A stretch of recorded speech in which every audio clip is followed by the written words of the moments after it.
Hrvaška bo 1. julija postala država s polnopravnim članstvom v Evropski uniji.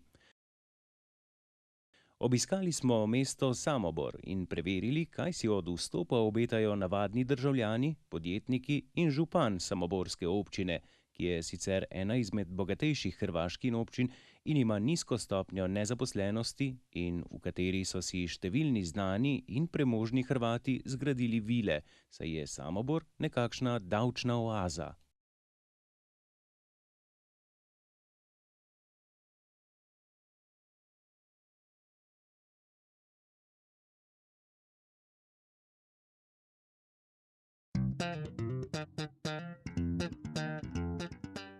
Pa Samobor je atipični hrvatski grad u svakom slučaju. Nije situacija bajna kod nas, ali za hrvatske prilike možemo reći da smo jedan od vodećih gradova u Republici Hrvatskoj.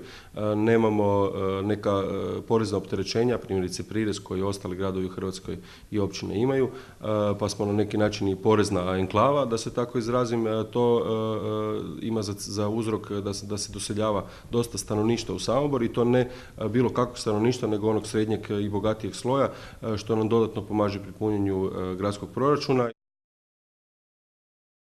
Šta vama kao poduzetniku znači sad kad Hrvatska odlazi u Europsku uniju? Meni ulazak u Europsku uniju znači puno. Do sad, sve ove godine, kad sam 11 godina u biznisu, sirovinu koju sam kupao u Sloveniji, mislim na Hrušku Viljamovku, uvoz je trajao 40 sati, iako sam 20 km od mog partnera proizvođača. Sad će trajati 40 minuta. Mnoge certifikate koji su potrebni, da li ISO standard koje potvrđuju kvalitetu, sljedivost proizvoda, to sve imam regulirano i ja Europu čekam bez ikakvog straha jer smo ustrojeni organizirani na jedan europski način da se sve zna i samo čekam da dođe.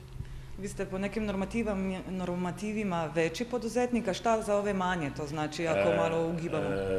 Po proizvodnji, predelavi voća koja je 300 tona na godinu, spadam u veće proizvođače jake alkoholnih pića i ko je ustrojen, taj nema nikakvih problema. Oni mali koji su delali sada na granici zakona, oni će teško se moći ustrojiti jer je veliki ulog u know-how, u dokumente, u informatiku, tako da se bojim da će mnogim malima ostati borba samo na sivoj zoni. Referendum o vstopu Hrvaške v Evropsko unijo je imel rekordno nizko udeležbo. Le 30% ljudi je glasovalo in od teh jih je bila zgolj dobra polovica za vstop Hrvaške v unijo.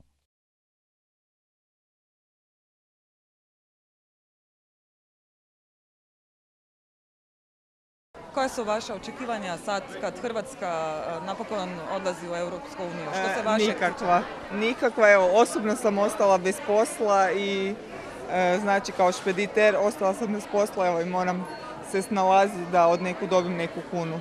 Bojim se da ko zna kako ćemo uopće moći prodavati to sve i cijene su već sad katastrofalne, ljudi samo pitaju koliko nešto dođe, otiđu i to je to. Meni osobno je užasno žao da ta Hrvatska odlazi u Europsku uniju, a očekivanja nikakva pozitivna nemam, jer za Boga dragoga vidimo što se dešava. A ja kažem, uvijek sam živjela u Europi, nikad u Aziji, jel? Tako da sam skeptična, nisam zadovoljna i ne čeka nas ništa dobro. Sigurno ima stvari zbog koje je to jako dobro, prvenstveno za mlade. Ne znam, evo konkretno ovo što se tiče poljoprivrede i to, iako će biti ono što nam navještaju se ti razni kodeksi u proizvodnji hrane i to. Ne znam, vidjet ćemo. Evo, ja sam inače optimistična i vjerujem da će biti dobro, da smo mi i dalje zadržavamo svoju autonomiju koju imamo i da ćemo se znati izboriti za ono što imamo pravo i što nam je dano praktički uopće s time što smo u Hrvatskoj takvoj prekrasnoj zemlji. A drugo, ono što nam se nudi, da ćemo to znati uzeti i iskoristiti. Eto. Po mom u Europi nema ništa dobro. Ništa dobro nema, jer ako samo malo pratimo događanje, onda vidimo od Grčke do Španjolske, pa ni u Njemačkoj više nije sjajno. Francuzi se bune i svi ti ljudi se bune sasvim opravdano. Velika nezaposlenost, mladi nikakve perspektive nemaju za razliku od nas što smo nekad imali nekakvu budućnost, tako da ništa nije dobro. Župan si želi manjšo stopnjo centralizacije in dobre medsosedske odnose. Mi u Samoboru ne razmišljamo toliko o Europskoj uniji kao takvoj, nego razmišljamo o tome da se napokon ova granica između Hrvatske i Slovenije na kojoj se Samobor nalazi nakon 20 godina ponovo makne. To će sigurno puno značiti prije svega za samoborsko gospodarstvo koje je i u ovim uvjetima ostalo potentno, ostalo konkurentno za hrvatske uvjete naravno i prije svega naši poduzetnici se nadaju i vjeruju da će ulaskom u Europsku uniju, odnosno micanjem granice koja nam je velika prepreka, se ponovo ta priča gospodarstva grada Samobora dići na prijašnju razinu, odnosno na višu razinu od one koja je sada. Kako je naše gospodarstvo, prije svega malo obrtništvo, malo poduzetništvo i obrtništvo poznato i u nekadašnjoj državi bilo poznato, tako se i naši gospodarstvenici u principu vesele ukidanju administrativnih barijera, jer su i sada na europskom tržištu i sada su dakle uspjeli ostati konkurentni usprkos tim barijerama, a bez tih barijera sam ja siguran i oni vjeruju da će to sve biti puno, puno bolje. Glede vstopa v Evropsko skupnost je izrazil zadržek tudi samozavesten podjetnik Miljenko.